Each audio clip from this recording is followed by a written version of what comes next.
Au cœur de l'immensité saharienne, un mouvement armé né pendant la guerre froide se retrouve à la croisée des chemins. Pendant des décennies, le Polisario a revendiqué un État séparé. Mais l'histoire change et leur avenir n'est plus garanti. Le Maroc avance, la réalité se resserre et la question devient inévitable. Quel sera le destin du Polisario?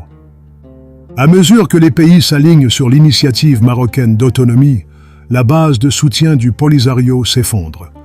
Même ses alliés les plus fidèles reconnaissent désormais. La négociation ne se fera pas entre le Polisario et le Maroc, mais entre le Maroc et l'Algérie, le véritable sponsor, financier et stratège du conflit. Le Polisario risque de devenir muet pendant que les États négocient au-dessus de lui. Dans ce scénario, le Polisario passe d'un mouvement séparatiste à un participant dans un dialogue régional, sous souveraineté marocaine.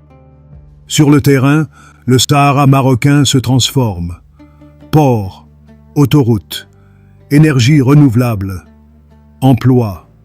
Pour des milliers de personnes vivant dans les camps de Tindouf, le retour devient plus attirant que d'attendre une république promise qui n'apparaît jamais. Le Polisario s'affaiblit, parce que les jeunes ne veulent plus de discours, ils veulent un avenir. Au sein du mouvement, un nouveau conflit émerge.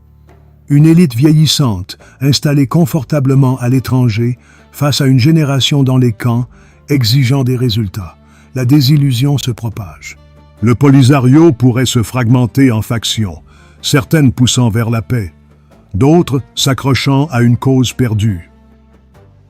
Il y a des années, le Polisario était reconnu par des dizaines de pays. Aujourd'hui, les reconnaissances tombent une à une. Sans soutien diplomatique, sans levier régional, sans capacité militaire, le mouvement risque de devenir le symbole d'une époque révolue, un vestige de la géopolitique de la guerre froide. Sous la pression de l'ONU et des acteurs régionaux, le Polisario pourrait connaître sa dernière transition, d'un mouvement armé à une entité civile et politique. Plus d'armes, plus de menaces, seulement le dialogue. Les mouvements nés du conflit s'effacent lorsque le développement montre la voie. Le monde cherche la stabilité. Les investisseurs choisissent le Maroc. Le Sahara a toujours été marocain, et le destin du Polisario ne sera pas décidé par des slogans, mais par la vision, l'action et le progrès du Maroc.